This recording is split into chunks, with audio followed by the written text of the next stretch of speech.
Hola a todos. Vamos a continuar con la conferencia relacionada con el manejo de los bosques naturales en Venezuela y las plantaciones forestales en cuanto a la situación actual y visión prospectiva.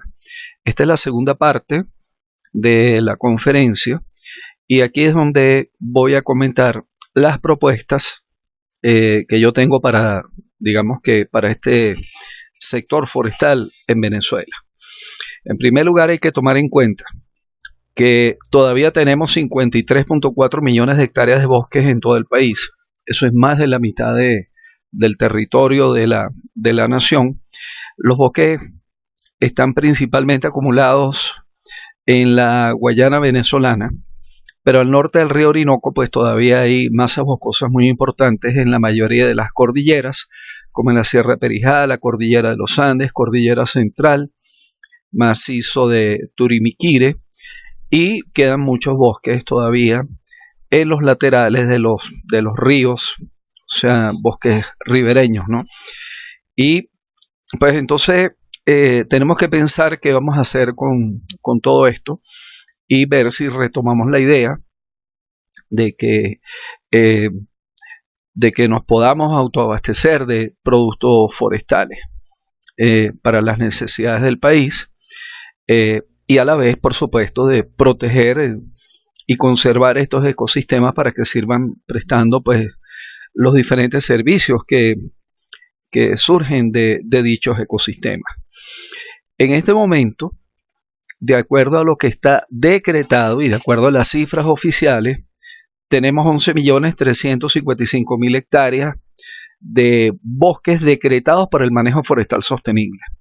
Tenemos las reservas forestales del occidente del país, San Camilo, Caparo, Ticoporo, Turén y Río Tocuyo, y yo las pongo a todas agrupadas y con un mismo color, porque tienen una connotación diferente, muy similar, y tiene que haber un enfoque de manejo forestal exclusivo para estas reservas forestales. Las que están en verde, Guarapiche, Mataca, La Paragua, San Pedro, El Dorado, Tumeremo y El Frío, están en el oriente del país, en la Guayana venezolana, y también tienen una connotación muy similar, y creo que aquí es donde se debe hacer manejo forestal. Isla Cubagua, Sipapo y Paraguasa, pues creo que se deben destinar en estos momentos exclusivamente a la conservación. Tenemos la zona especial del Ministerio de la Defensa de la Altiplanicie de Nuria, que está en el estado Bolívar. Esto no aparece en las estadísticas oficiales del MINEC. Yo lo estoy agregando aquí porque yo creo que esto se debe incorporar al manejo forestal junto con Imataca. Bien. El área boscosa, Merejina y Pedernales están en el delta Amacuro. También creo que debe haber un aprovechamiento de productos allí.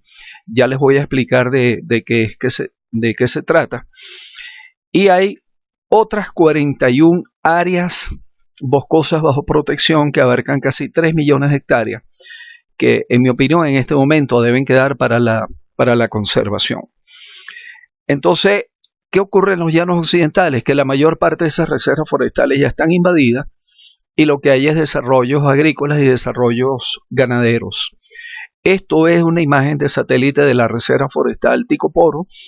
Esto es pura ganadería, pero fíjense algo muy interesante. En casi todos los potreros, los linderos de los potreros tienen unas pequeñas líneas verdes entre potrero y potrero. Estos son cercas vivas de teca, como estos que estamos viendo acá. Y yo creo que eso tiene que ser promovido, tiene que ser ampliado y tiene que ser fomentado para que los productores sigan con esa modalidad. Pero además, creo que en las reservas forestales de Occidente hay que rescatar un poco más el uso forestal mediante sistemas agroforestales. Entonces, cuando los arbolitos están pequeños, entre hilera e hilera de los árboles, se pueden tener distintos productos agrícolas, como maíz, caraota, tomate, lechosa, yuca, muchos otros frutales, ¿no? Y cuando esto se llama el sistema Taungia, Y cuando los árboles crecen y generan sombra y ya no se pueden dar estos productos agrícolas que se tienen que, estas especies agrícolas que se tienen que producir a pleno sol, cuando hay sombra, entonces en estos bosques de tierras bajas debería establecerse cacao bajo sombra, ¿no? Esto que está aquí es una experiencia en la Estación Experimental Caparo de la ULA, donde se plantó pardillo, cedro y caoba, y en los primeros años allí hubo muchos productos agrícolas, como ají dulce, lechosa, maíz y muchas otras cosas. Y ya cuando los árboles crecieron y generaron mucha sombra, entonces allí se introdujo de forma muy exitosa el cacao. Esto podría hacerse inclusive con plantaciones de teca en aquellos suelos, por supuesto, que sean aptos para la producción de estas especies vegetales. Creo que los sistemas silvopastoriles también hay que establecerlos con mayor intensidad, colocando árboles en los potreros para sombra del ganado, y son árboles que en muchos casos son beneficiosos para el suelo y para el pasto, porque aportan nitrógeno al suelo, como el caso del samán. Todas las leguminosas aportan nitrógeno al suelo, y algunas de esas especies de leguminosas, especies de árboles, tienen maderas de alto valor comercial, y entonces cuando estos individuos ya están maduros o sobremaduros, pues se tumban y se aprovecha la madera. Esto es una experiencia en De Forza, en San Carlos, donde en el medio de hileras con bastante espaciamiento y hileras de plantación de eucalipto, pues se está produciendo pasto para el ganado, y eso va de forma muy apropiada. Esto es rentable y esto ha sido un sistema exitoso. Inclusive en la literatura hay especies de gramíneas que son forrajeras para las aves. Entonces, esto es un sistema silvicultural también, silvopastoril, ¿no? Pero en lugar de ser ganado es de árboles con un forraje y aves de corral. Bien, y esto perfectamente se podría implementar. Hay algo que no se ha divulgado mucho, y es que uno normalmente uno cree que el ganado solamente come pasto. Resulta que cuando hay situaciones muy extremas, cuando hay extrema sequía y el pasto está muy seco, el ganado casi que come cualquier cosa. Y yo vi en Caparo que el ganado se metía al bosque, y los campesinos me dijeron, no salió más gordo, pero el ganado no se murió y se mantuvo dentro del bosque. Y yo pregunté, ¿y qué come el ganado dentro del bosque? Me dijeron, de todo. Come platanillo, que son las heliconias, come raíces de muchas plantas, come frutas de palma de agua y cualquier otra fruta que caiga, y come el follaje de pequeños árboles y arbusticos hasta donde alcanza la cabeza del ganado. Y aquí está este trabajo del profesor Valdizán de 2003, donde él evalúa el potencial nutritivo de diferentes especies que están dentro del bosque, especies arbóreas y palmas, ¿no? Y encuentra, por ejemplo, que Cordia heliodora, que es el pardillo blanco, es la especie que en su follaje tiene más alto porcentaje de proteína cruda. O sea que el follaje de estos arbolitos de Cordia heliodora son un alimento excelente para el ganado. Tienen más proteína cruda que Guasuma ulmifolia, que es una especie que toda la vida nos han dicho que es una especie que es muy buena como especie forrajera. El guásimo blanco, ¿no? Por aquí tenemos un Loncocarpus, una leguminosa que pues también tiene un cierto porcentaje de proteína cruda. Es decir que hay muchas especies en el bosque que pueden perfectamente servir como alimento para el ganado. Entonces, por supuesto, cuando el ganado entre en el bosque y se alimente y coma allí dentro del bosque, va a haber una afectación en el sotobosque. Pero la idea es que esto se haga exclusivamente en épocas de sequías extremas, y entonces cuando viene la época de lluvia, el ganado sale para el pasto y el sotobosque del bosque se puede recuperar mediante la regeneración y el crecimiento en la época de lluvia. Bien, puede haber años en que las sequías no sean tan extremas y no sea necesario llevar el ganado al bosque. Entonces, me parece que esto es algo sumamente interesante. Y mientras más yo converso con productores ganaderos en distintas zonas de los llanos occidentales, más gente consigo que me dice que sí hacen esto. Y esto yo, sinceramente, yo me vine a enterar de esto hace muy poco. Yo creo que esto es algo que debería divulgarse con mucha más amplitud. ¿Por qué? Porque esto puede dar una nueva visión para los bosques en la Reserva Forestal Caparo, en Ticoporo y en San Camilo. Normalmente el campesino está viendo el bosque como un enemigo, tumba el bosque para establecer pasto, pero si el campesino le da valor a estos bosques residuales que quedan allí, yo creo que tendríamos más oportunidad de tener mucha más extensión de bosques en estas reservas forestales. En todo caso, la propuesta oficial del Ministerio de Ecosocialismo de que se designaran todos estos pequeños bloques residuales de bosque como reservas de áreas de protección de biodiversidad, a mí no me parecía muy lógica, porque esto no tiene continuidad. Estos son bloques aislados, estos bloques están prácticamente destinados a desaparecer, y a mí me parece que para la conservación de la biodiversidad sería mucho más eficiente que a lo largo de los ríos se declaren como áreas de protección de biodiversidad los bosques laterales a esos ríos. Que la gente sepa, por ejemplo, que a lo largo del Caño Narú, a cada lado del Caño Narú, en 50 metros o 100 metros de distancia, eso es área de protección de biodiversidad. Y si el bosque no existe, tienen que dejar que se recupere. Igualmente, a lo largo de todo el río Caparo, que viene por aquí, por el norte, o a lo largo del río Uribante, que viene por acá, por el sur. Es decir, en los principales ríos de la reserva, deberían declararse unos corredores de biodiversidad. Eso sería mucho más eficiente que estos pequeños bloques aislados que están quedando aquí en la reserva. Por supuesto, esta es el área experimental que ha estado manejando la ULA, y eso se tiene que mantener como área de investigación, de docencia y de protección de la biodiversidad. Un asunto que creo que hay que resolver en las reservas forestales, sobre todo Ticoporo, Caparo y San Camilo, es la situación de los latifundios. Bien, en Ticoporo se habla de que hay gente que tiene propiedades allí, o sea, han ocupado tierras hasta por 5.000 hectáreas, una sola propiedad. En Caparo se habla de ocupaciones o fundos que tienen 500 u 800 hectáreas, y se dice que algunas personas tienen varios fundos dentro de la reserva, cada uno de 400 o de 500 hectáreas. En mi opinión, eso es latifundio.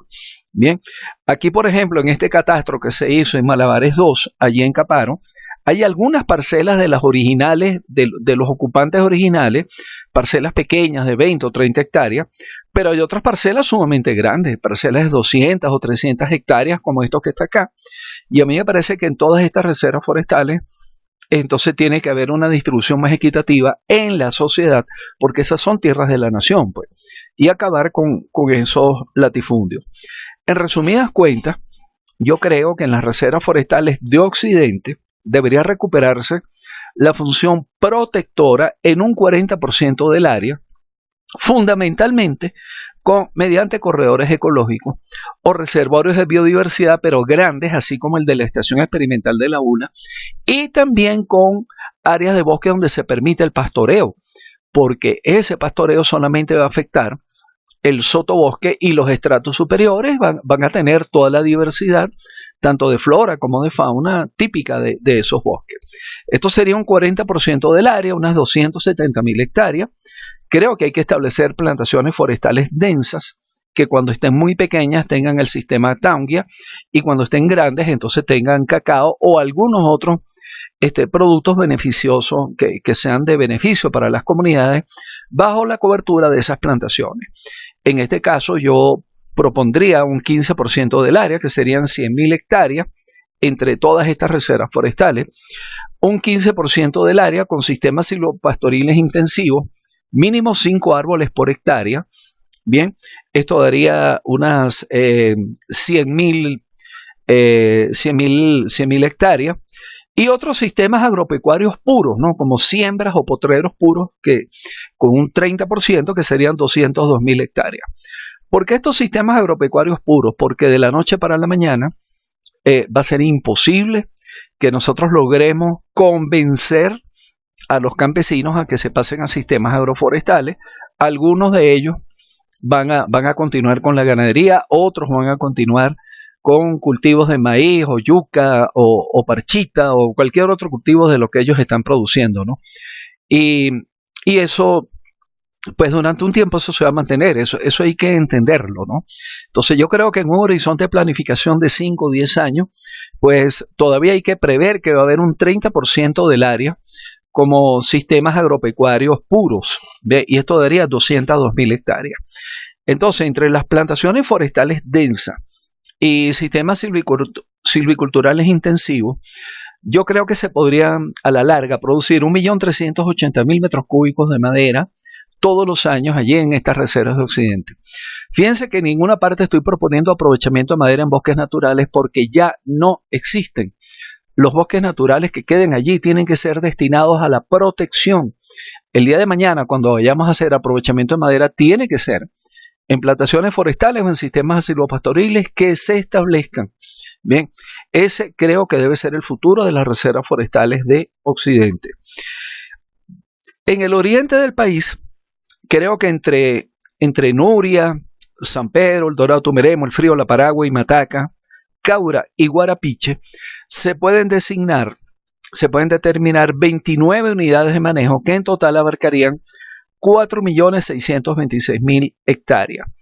Fíjense que Caura, ya les dije antes, fue decretado Parque Nacional en el año 2017, pero la zona norte del Caura es un área muy intervenida. Hay muchos potreros, hay mucha ganadería, inclusive hay áreas de sabanas y chaparrales que se queman todos los años. Y hay otras áreas donde hay aprovechamiento de sarrapia y de aceite de palo. Y eso no compagina con el objeto de un parque nacional. Entonces a mí me parece que sería más apropiado y más realista desafectar esa área norte del Caura y quitarle la connotación de parque nacional y devolverle el carácter de reserva forestal en un área aproximada de 234.000 hectáreas y que esto se incorpore al manejo forestal. Bien. Repito, en total serían 29 unidades de manejo destinadas al aprovechamiento sostenible de maderas y posiblemente de otros productos forestales. Ahora los voy a especificar. Y esto daría 4.626.000 hectáreas. En Imataca, pues sería restablecer y mejorar el sistema de concesiones forestales que teníamos antes, ¿no? Prácticamente las mismas unidades de manejo, tanto en Imataca como en San Pedro, y habría que determinar entonces las unidades de La Paragua, de Guarapiche y del Caura, tal y como lo señalé en un cuadro anterior. En resumidas cuentas, en el Delta debería haber 4 unidades de manejo para un total de 600.000 hectáreas como área bruta, y el área neta de manejo sería 50%. Bien, porque por razones logísticas en esos bosques de pantano es muy difícil pretender que realmente se va a aprovechar todo el área. Yo creo que se podría aprovechar un 50% del área, ¿no? Sobre todo en los laterales de los grandes caños que son navegables. Y eso estaría destinado a la producción de palma manaca y a la producción de azaí. El azaí es la fruta de la palma manaca. Es algo que en Venezuela no se ha venido aprovechando, pero que en Brasil, Ecuador, Perú y Bolivia tiene un intenso aprovechamiento, y eso se orienta principalmente al mercado internacional. En el Amazonas hay unas 325 hectáreas de caucho. Yo creo que eso hay que mantenerlo, inclusive ampliarlo. Y en el estado de Bolívar ya hay algo de plantaciones de pino caribe y eucalipto, y eso debería ser ampliado hasta unas 200.000 hectáreas.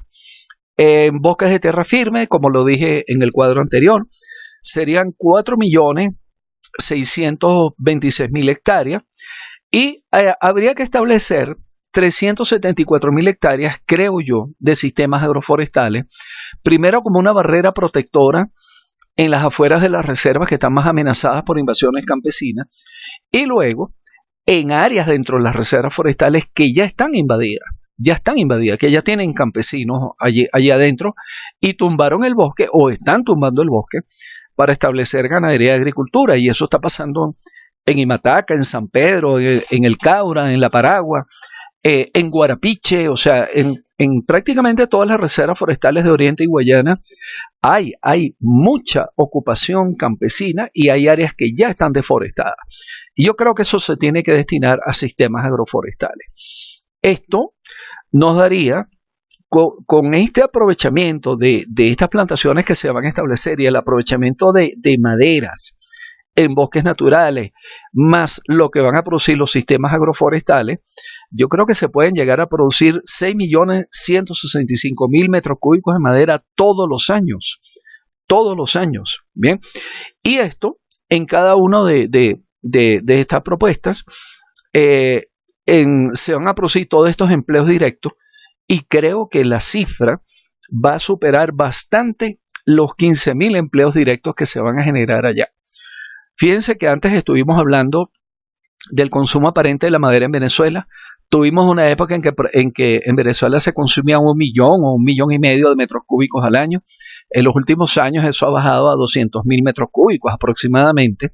Yo creo que en el futuro, cuando el país se recupere, vamos a volver a consumir 1 millón o 1,5 millones de metros cúbicos de madera. Todo el resto de la madera que se va a producir se puede destinar a la exportación, ¿ve? Y les voy a mostrar más adelante que hay muy buenas expectativas para el mercado internacional de la madera. Todo lo que nosotros podamos producir a futuro, eso va a tener mercado. Entonces esto, además de generar empleo, esto va a generar el ingreso de divisas que van a ser muy importantes para el desarrollo del país. Por supuesto, yo no estoy planteando que hagamos el mismo manejo forestal exactamente igual a lo que hicimos en los años 80 y 90. Tiene que ser un mejor manejo forestal. Bien, y lo primero que hay que hacer es hacer una adaptación conceptual. El manejo forestal del futuro tiene que ser sostenible y, por ejemplo, aquí está la definición de la Organización Internacional de las Maderas Tropicales. Es manejar los bosques para lograr uno o más objetivos claramente definidos con respecto a la producción de un flujo continuo. Flujo continuo, no puede haber menoscabo de ningún producto o de ningún servicio, ¿no? Flujo continuo de productos y servicios forestales deseados, sin reducir indebidamente sus valores inherentes ni su productividad futura y sin causar ningún efecto indeseable en el entorno físico y social.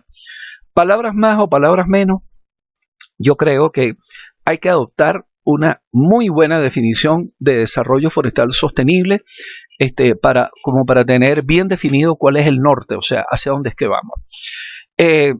Hay que probar nuevas opciones silviculturales en el manejo de bosque en Venezuela. Hay que ajustar los diámetros mínimos de cortabilidad. Hay que ajustar los turnos a 60 o 90 años con ciclos de corta de 30 a 45 años. Aplicar sistemas de ordenación policíclicos de distribución equitativa. Ordenar los comportamientos mediante sistemas de cavidad superficial con superficies variables.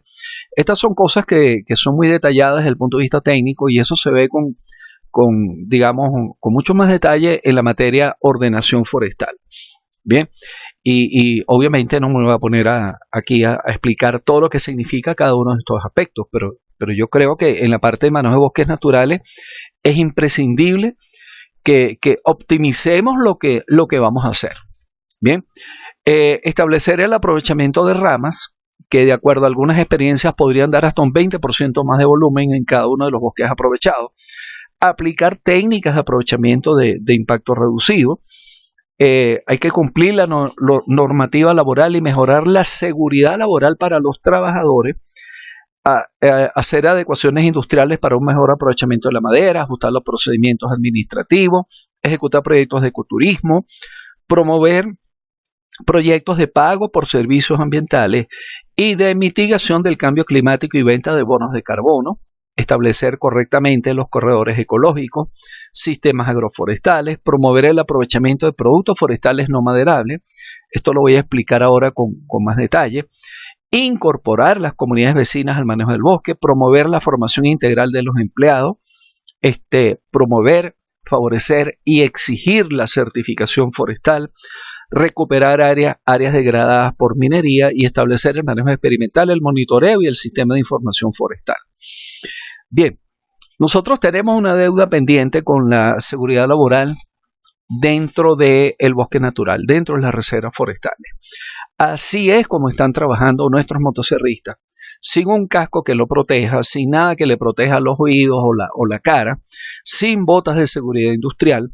En cambio, en plantaciones sí se ha logrado que los motosierristas usen el casco integral de motosierrista, que usen pantalones anticorte. Falta establecer, digamos, el uso de las botas anticorte, de las botas correctas que debe tener un motosierrista. Ya esto se ha logrado en plantaciones forestales en Venezuela, pero en bosque natural no. Y en esto sí quiero decir que una cosa es el discurso y otra cosa es la realidad en el campo, en el terreno. Y la realidad del campo, del terreno, es esto que está aquí. Y esto es algo que hay que resolver. Bien, en las industrias también es frecuente que el personal no utilice sus equipos de protección personal, o inclusive que algunos industriales se tomen la cosa con este problema con descuido y no le otorguen al personal los equipos de protección equipos de protección, o que no les exijan su cumplimiento. Esto lo hemos visto inclusive en nuestras prácticas de campo de impacto ambiental, cuando teníamos oportunidad de ir para Guayana. Los profesores y estudiantes andábamos todos con nuestros cascos de seguridad industrial, y los propios obreros en una industria sin uniforme, sin cascos de seguridad industrial. Y bueno, esto era una situación, digamos, que contrastante, ¿no? Yo creo que en algunas oportunidades sí se puede, porque hay gente que dice que por cultura, por tradición, el personal no quiere usar los implementos de seguridad. Bueno, en noviembre de 2019 yo fui a trabajar en las plantaciones de pino en Oriente, y yo me encontré que, por ejemplo, el control del aprovechamiento de madera se llevaba de esta manera. Una mesa portátil que todos los días la desarmaban y todos los días la ponían en un sitio distinto, debajo de cualquier árbol de pino, casi que a la intemperie, sin techo. Esto era una anarquía. Aquí estaban trabajando los técnicos encargados de elaborar la guía de movilización. Aquí venía el técnico encargado de hacer la medición en la gandola y se reunía con la técnico encargada de elaborar la guía de movilización. Estos técnicos no tenían equipos de seguridad industrial, ni uniforme, ni botas de seguridad. Y aquí estaban haciendo presión, pues todos los camioneros, los ayudantes de camioneros, para que le sacaran la guía rápido, y echaban chistes y gritaban, y aquello era realmente una situación muy desastrosa.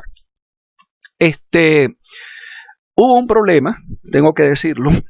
Se murió un motosierrista en el mes de diciembre, cuando yo apenas tenía como un mes de haber ingresado allí a la empresa de plantaciones, y yo suspendí inmediatamente toda la operación de aprovechamiento forestal.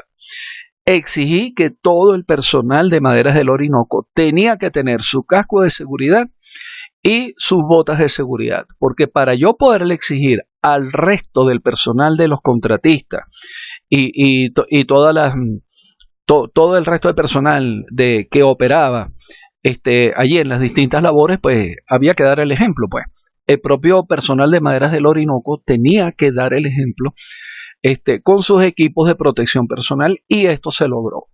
Esto se logró en el mes de enero, y se logró establecer un campamento de aprovechamiento con varias casetas de madera, inclusive con tanques de agua y un pequeño taller. Se ordenó todo el área, un área de estacionamiento de gandolas, un área de estacionamiento de maquinaria, un área de aislamiento entre las casetas y el tráfico, ¿ve? Y aquí se permitía que estuviera solamente 2 gandolas en cola y más nada, ¿no? Una gandola que le estaban preparando la guía y la otra gandola que le estaban haciendo la medición.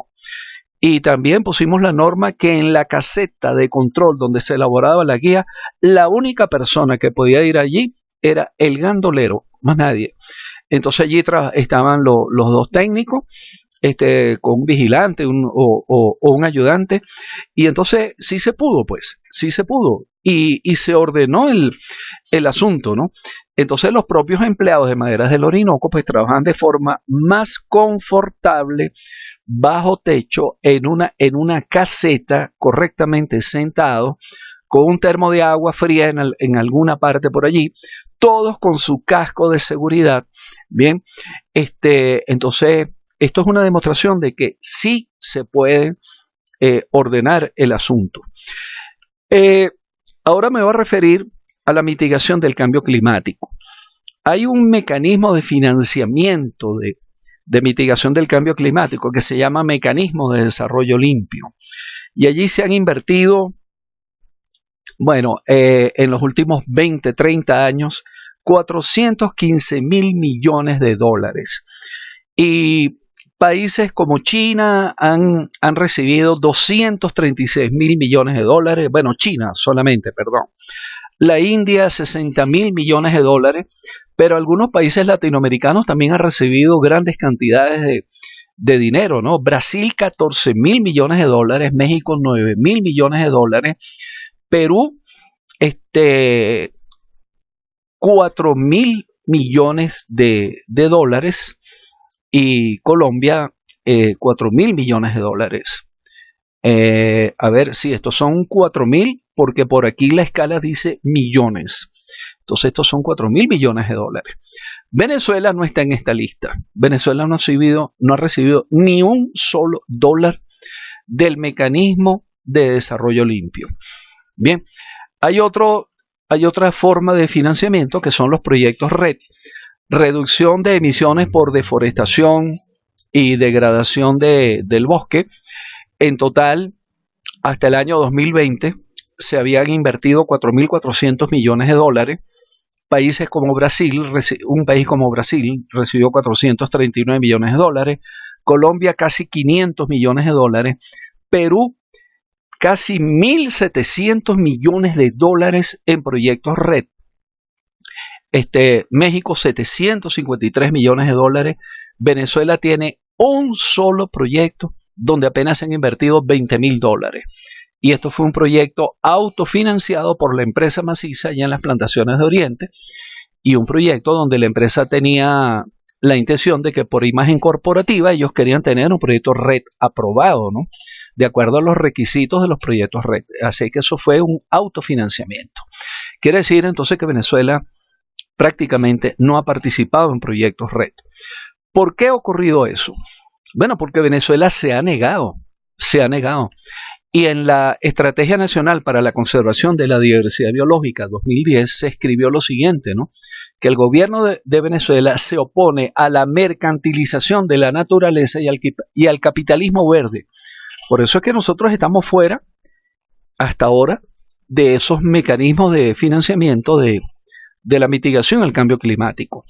En 2021 hubo un cambio, se emitió un decreto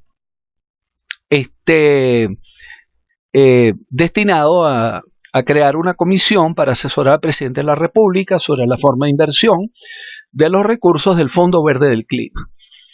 Esto fue en septiembre de 2021.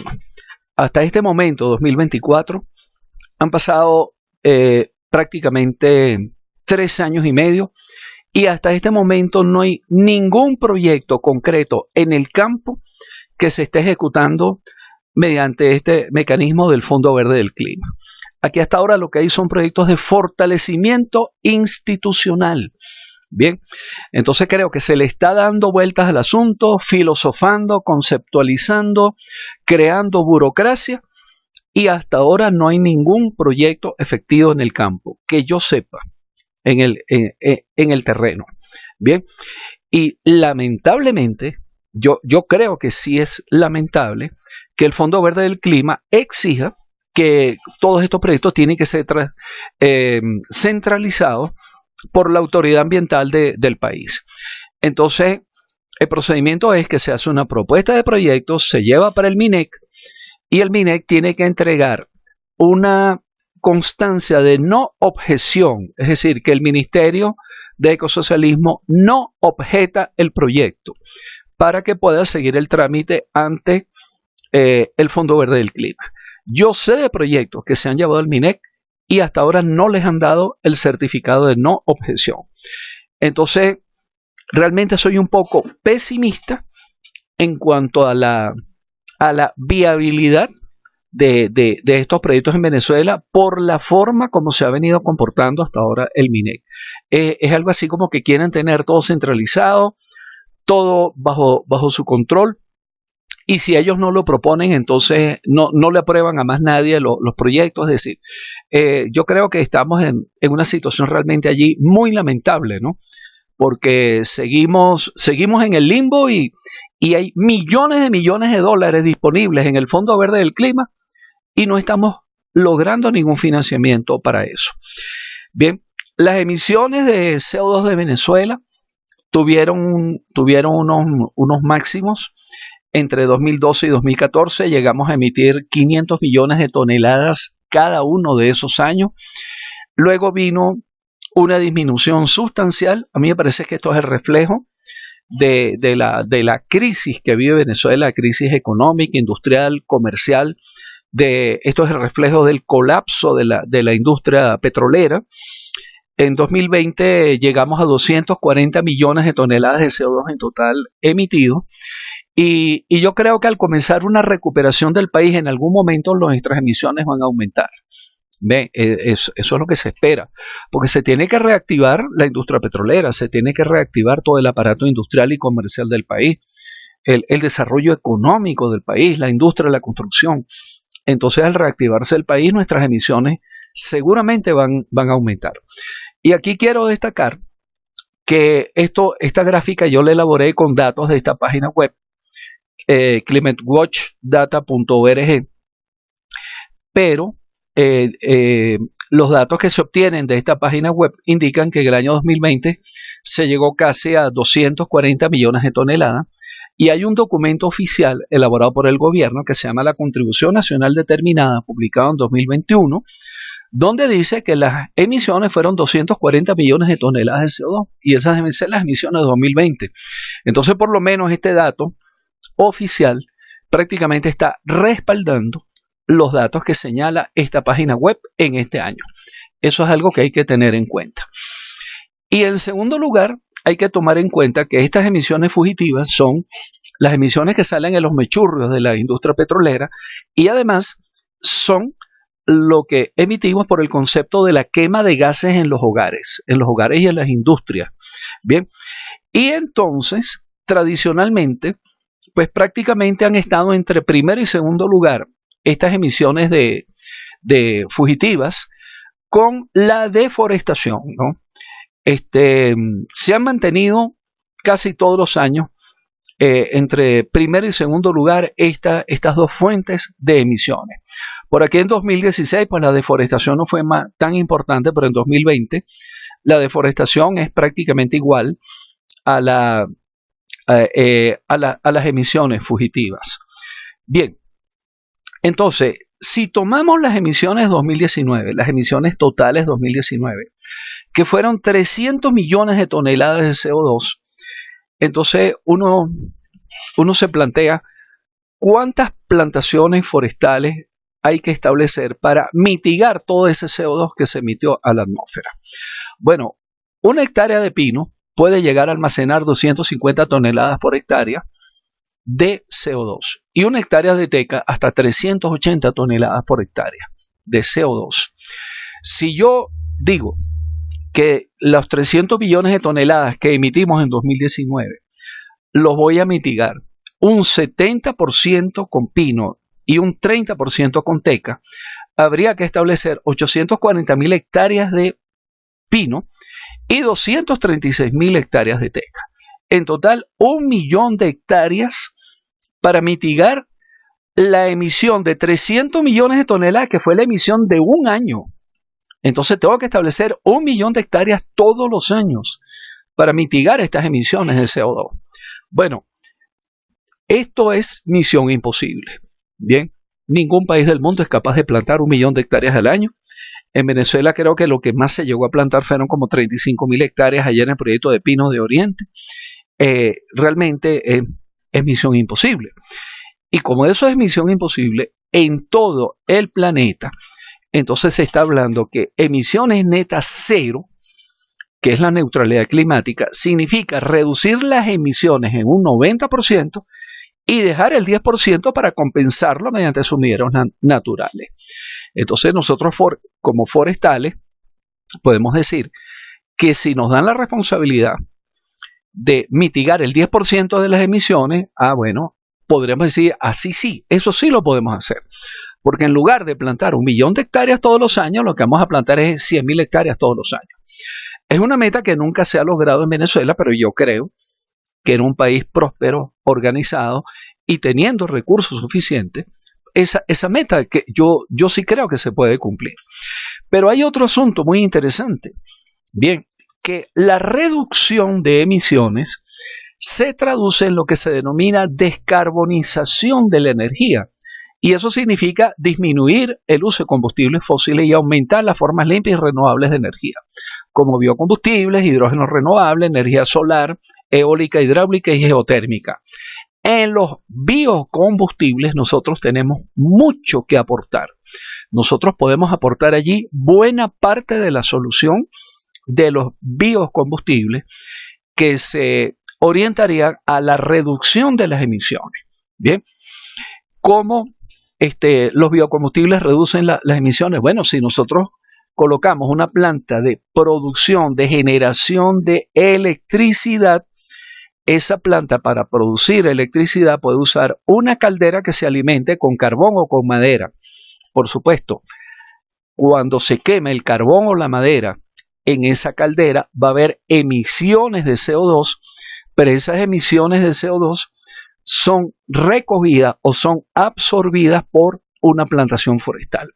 A la larga, yo aprovecho esa plantación forestal, la transformo en carbón o madera, alimento la planta otra vez, y esto se transforma en un ciclo de CO2. De esa forma estoy generando electricidad, generando energía, sin incorporar nuevo CO2 a la atmósfera. Siempre se está trabajando con la misma cantidad de CO2. Por eso, esto es reducción de emisiones. Esto es bioenergía, ¿no?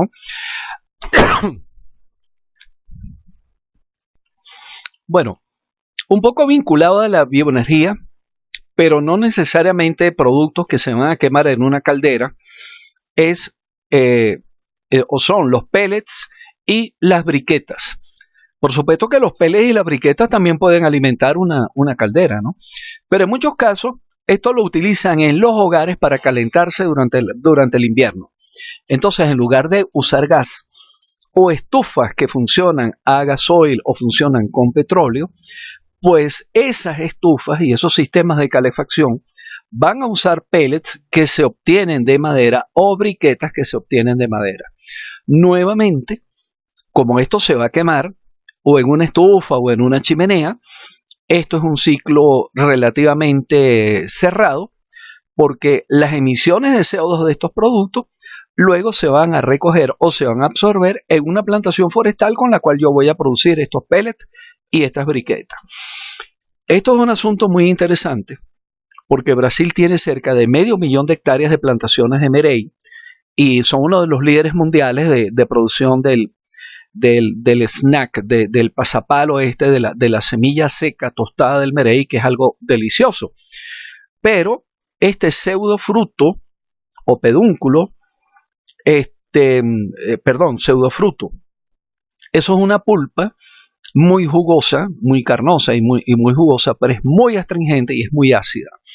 Entonces esto en un alto porcentaje es un desperdicio. Bueno, en Brasil hicieron una investigación donde esto lo fermentan y lo transforman en etanol. Entonces es un biocombustible, es un etanol con el cual pueden funcionar los carros, que se obtiene a partir del jugo del pseudofruto del merey. Nosotros tenemos tierras abundantísimas donde plantar merey en los llanos orientales. Ya hay algo de cultura del merey, pero allí no hay variedades de merey que hayan tenido mejoramiento genético y alta productividad como lo que hay en Brasil.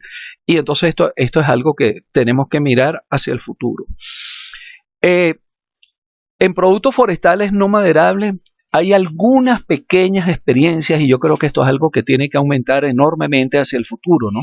Como lo decía hace rato, no es solamente madera lo que puede salir del bosque, pueden salir muchos otros bienes y servicios que generen beneficio para las comunidades. Por ejemplo, el aceite de palo, que se comercializa en el mercado internacional con el nombre de aceite de copaiba. Esto sale de un árbol cuyo nombre científico es Copaífera officinalis, o el aprovechamiento del fruto y de la semilla de la serrapia, cuyo nombre científico es Dipteryx odorata y Dipteryx punctata. En Venezuela tenemos las dos especies. El hecho es que de esta semilla se obtiene una sustancia que se llama cumarina y esta es la base de todos los perfumes de alta calidad. El aprovechamiento de estos dos productos de aceite de copaiba y de la semilla de serrapia, que se llama tonka bean en el mercado internacional, esto ya lo está haciendo Finatura en la Reserva Forestal del Caura, allá en la zona del Caura, que ahora es Parque Nacional. Es decir, ya hay experiencia en eso. Y yo creo que esto es algo que se puede extender a Imataca, a La Paragua, a San Pedro, a muchos otros lugares, pero enfocado principalmente a beneficio hacia las comunidades que están allí en los alrededores. Nosotros, en los bosques del Delta, hubo una época en que hubo un aprovechamiento medianamente intensivo del palmito que se obtiene de la palma manaca. Bien, este palmito es el corazón, es el vástago en la zona donde salen las hojas allí en el tronco de la palma manaca. Y esto pues se limpia, se hierve, se le agrega vinagre y sal y se coloca envasado en una lata y esto va al mercado y esto es un producto exquisito para las ensaladas. Hubo una época en que Venezuela llegó a aprovechar, qué sé yo, 10 millones, 15 millones de vástagos de palma manaca. Y yo creo que eso hay que retomarlo, ¿no? Sobre todo con miras al mercado internacional. Eso tiene más mercado en el exterior que adentro de Venezuela. Pero lo otro que es interesante es que desde hace muchos años en los países en varios países de la cuenca amazónica se está aprovechando el fruto de la palma manaca y de allí se obtienen jugos y mermeladas y eso se llama azaí. Y esto es muy interesante porque para eso no hay que tumbar la palma. Ve, una persona con un bejuco amarrado en los pies se encarama, se trepa al individuo de la palma, baja los racimos, ¿ve? Y luego allí se hace el aprovechamiento y se hace el envasado. Bien. En 2020, Brasil produjo 220.500 toneladas de fruta de palma manaca y esto le generó un ingreso estimado de 135 millones de dólares a Brasil en ese año. Que yo sepa, Venezuela no produce ni un kilo de frutos de azaí. Y nosotros tenemos cientos de miles de hectáreas en el delta del Orinoco, donde la especie dominante es la palma manaca. Entonces me parece que hay que retomar el manejo de la palma manaca enfocado a estos dos productos. Y enfocado también, por supuesto, a que haya muy buenos beneficios para la población local, que es la etnia Guarao. Allí habría trabajo tanto para los hermanos de la etnia Guarao como para muchas otras personas. Porque realmente el potencial de estos productos es muy, muy elevado. En Imataca tenemos un árbol pequeño que es muy, muy abundante. Lo llamamos clavellino y su nombre científico es Pentacletra macroloba. Resulta que en Brasil eso lo llaman pracaxi y de la semilla de este árbol se extrae un aceite que se usa como acondicionador para el cabello. Y fíjense qué dicen ellos, ¿no? Es natural, orgánico, vegano y libre de crueldad. Bueno, vaya usted a saber qué significa eso de libre de crueldad. Pero el hecho es que un pequeño frasco de 15 mililitros cuesta $9 en la página de Amazon. Entonces, ellos extraen el aceite de pracaxi y lo comercializan así como puro aceite de pracaxi o lo combinan con mantequilla de murumuru. Esto es una palma, la palma se llama Astrocarium murumuru, que también existe en Venezuela, pero debe ser muy escasa porque la verdad es que yo nunca la he visto. Y esto es un acondicionador para el cabello. Y ellos lo comercializan con una etiqueta que dice producto de la biodiversidad de Brasil. Bueno, esto vuelve loco a los consumidores en Europa y en Norteamérica porque cuando ven una etiqueta así, ellos quedan muy agradados y esto tiene un altísimo mercado. Repito, este árbol es sumamente abundante en Imataca, es una especie de heliófita pionera, aparece muchísimo en las áreas intervenidas, en los bordes de las carreteras. Realmente es un árbol sumamente abundante y que yo sepa, Venezuela no está aprovechando hasta ahora absolutamente nada. O sea, ni un kilo, ni un litro, ni un frasquito de aceite de Pracaxi. Bien, en las áreas que no tienen bosque, que ya están deforestadas, sabanas o terrenos agrícolas o ganaderos relativamente subutilizados, yo creo que se pueden hacer sistemas agroforestales multiestrata o plantaciones mixtas con varias de estas especies que he mencionado, con sarrapia, con copaiba, con pracaxí o clavellino, intercalados con copazú. El copazú es otra especie del género Theobroma, o sea, este viene a ser un primo del Theobroma cacao, este se llama Theobroma grandiflora.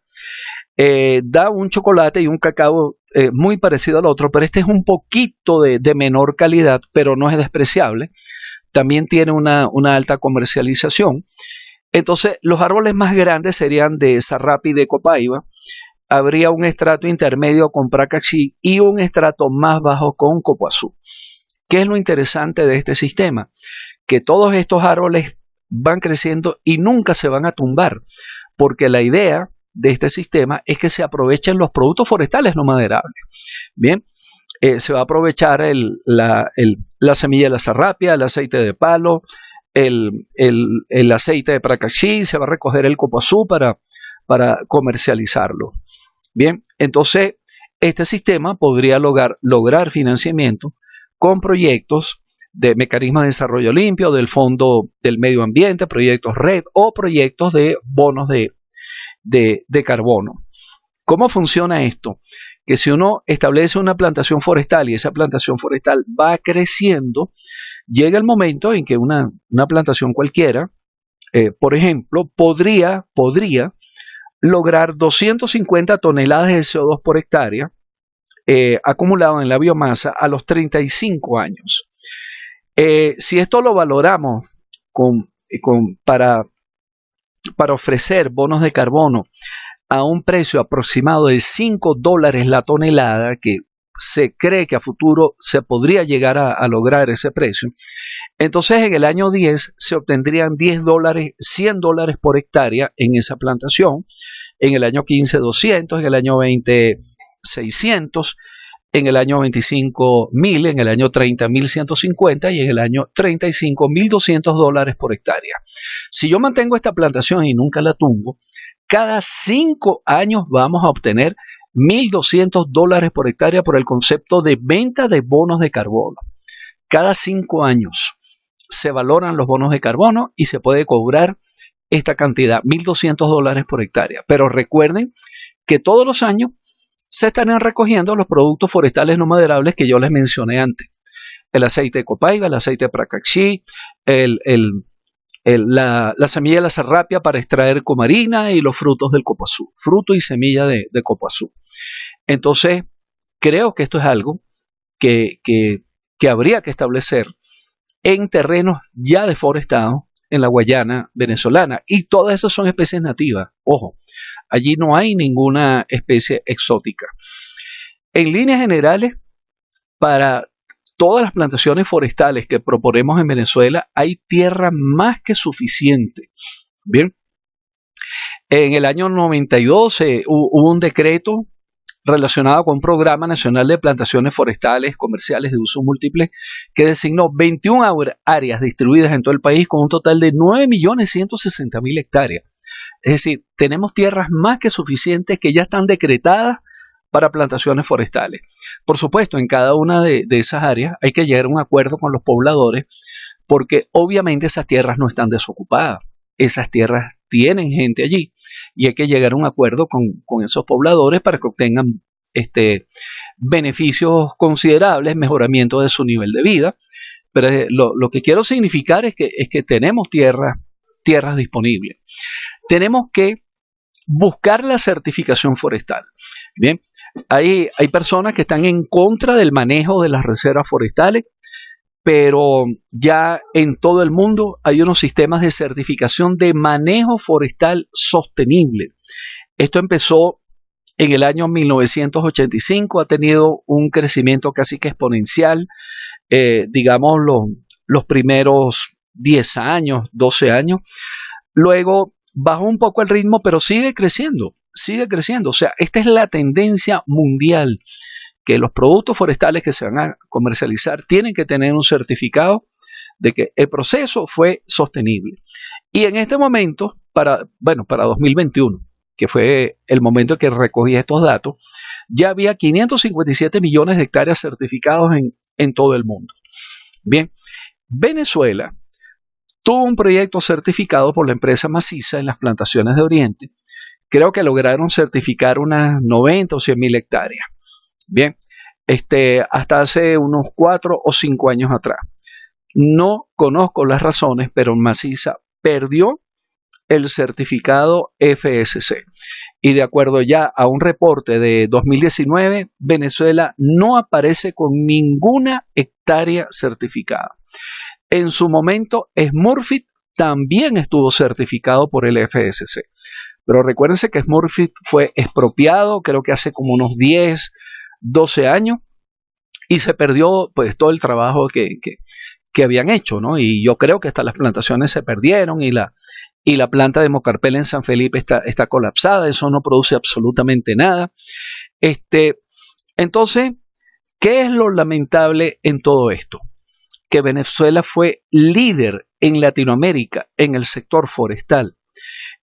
Tuvimos la primera escuela de ingeniería forestal en toda Latinoamérica, el primer posgrado de manejo de bosques en toda Latinoamérica, primer ministerio del ambiente en toda Latinoamérica, primer país en establecer planes de ordenación y manejo forestal con una concepción de producción a largo plazo, de producción continua, permanente a largo plazo, y eso comenzó en 1970.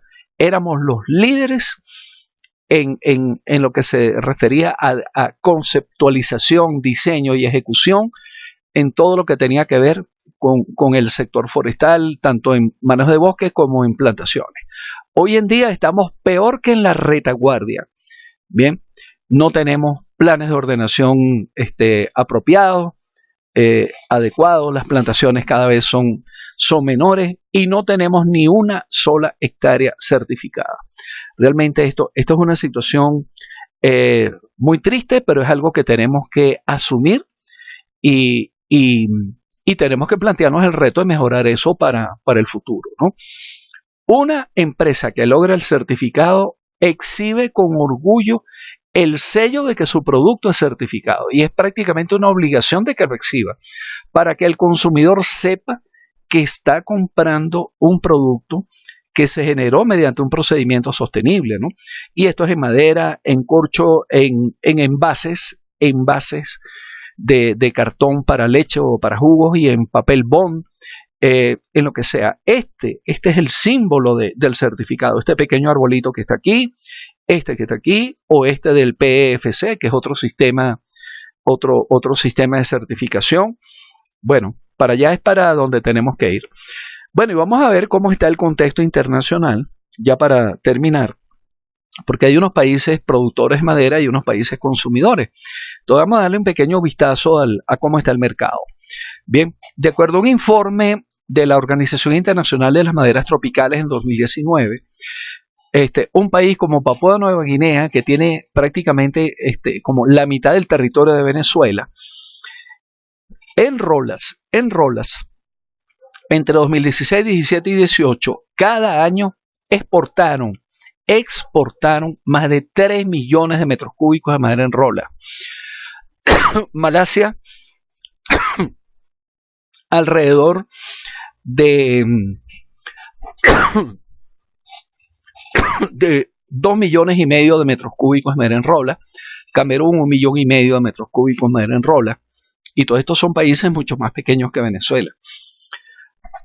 Madera aserrada.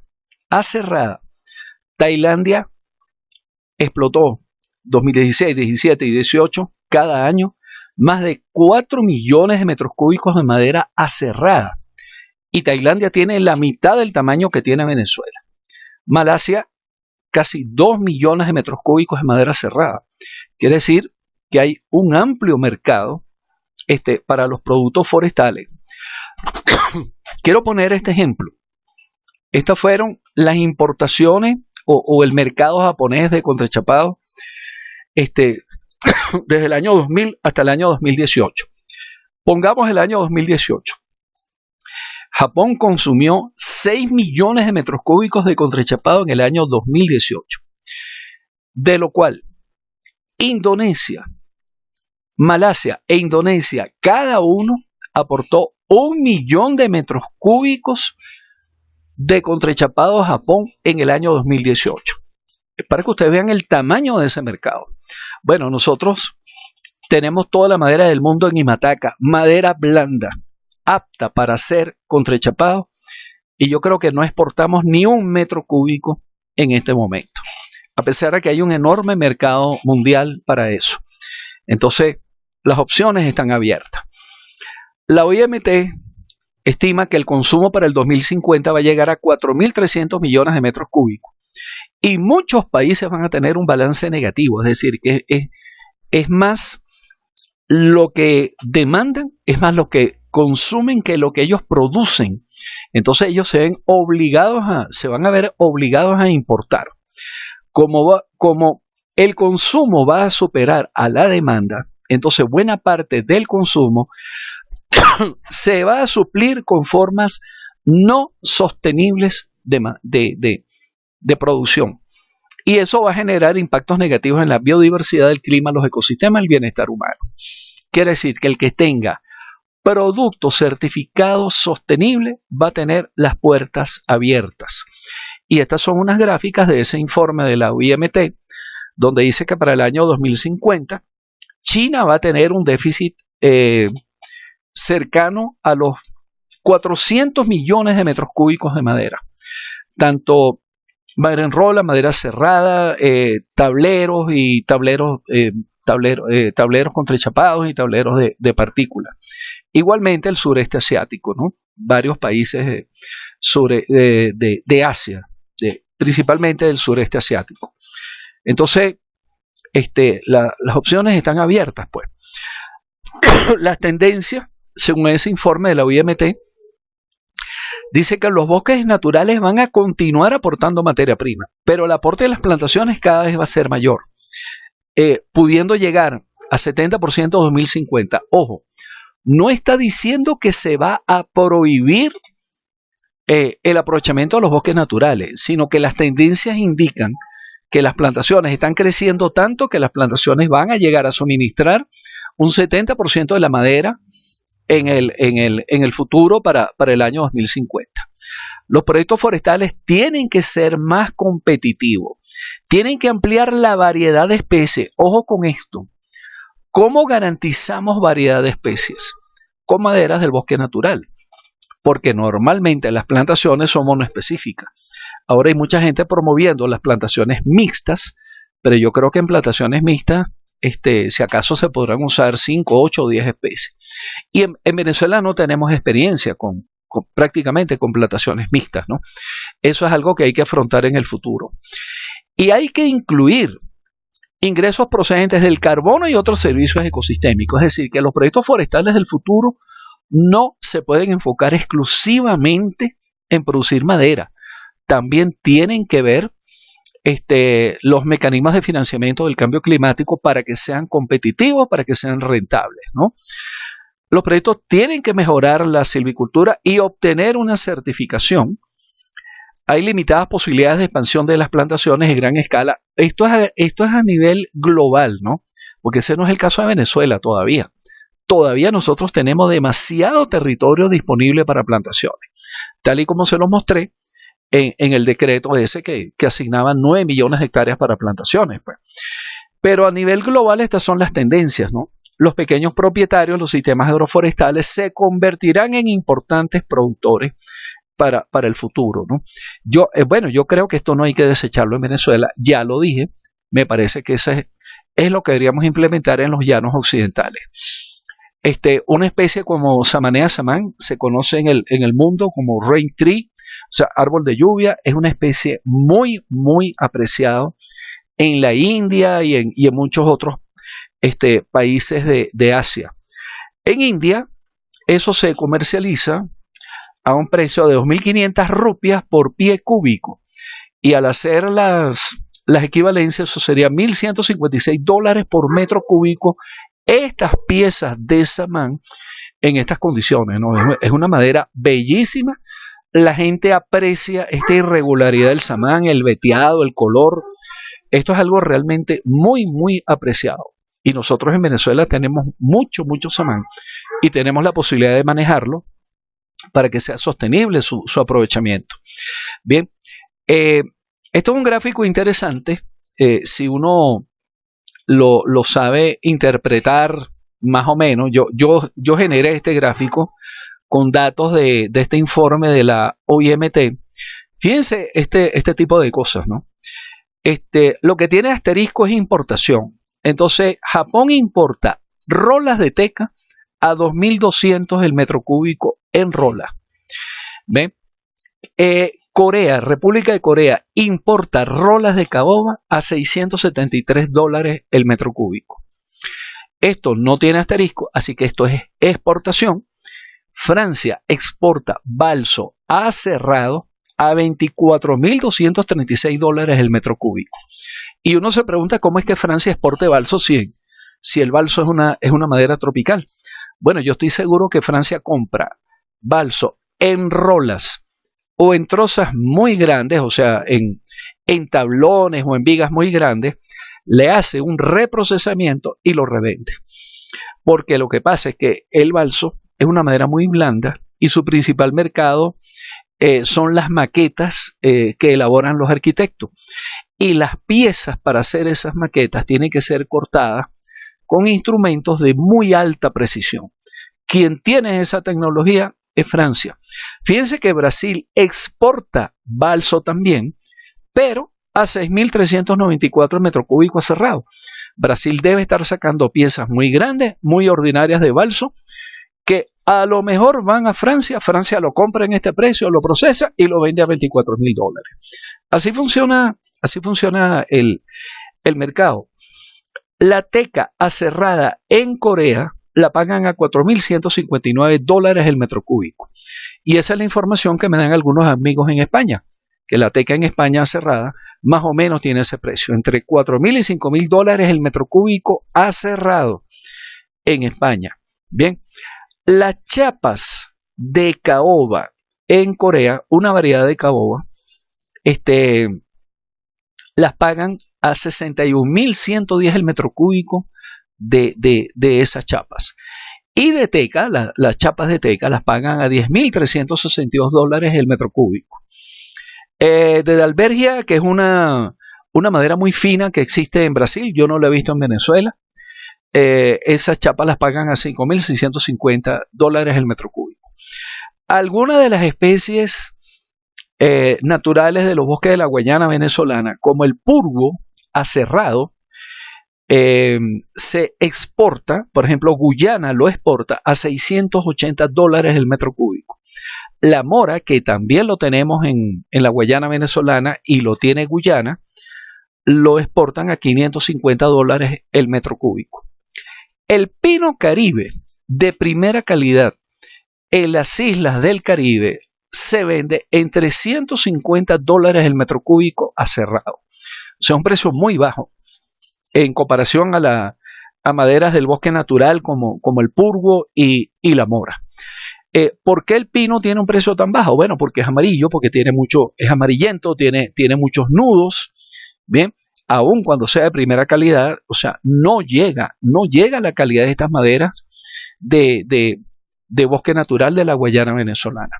Por eso es que yo insisto que nosotros no podemos desechar la opción de manejar nuestros bosques naturales, porque ahí tenemos maderas muy valiosas y que tienen un amplio mercado en los negocios internacionales. Bueno, en resumidas cuentas, pues creo que hay futuro, hay mucho futuro para el sector forestal venezolano, y obviamente, como lo he dicho antes, pues tiene que haber cambios en el país para que logremos ese futuro promisorio, para que realmente alcancemos un manejo forestal sostenible y para que el sector forestal realmente contribuya al desarrollo de la nación. Bueno, quedo atento a sus preguntas y comentarios allí en el canal de YouTube, debajo del video. Allí hay la posibilidad de hacer comentarios. A mí me llega un aviso cuando alguien hace algún comentario y yo trataré de responder lo antes posible.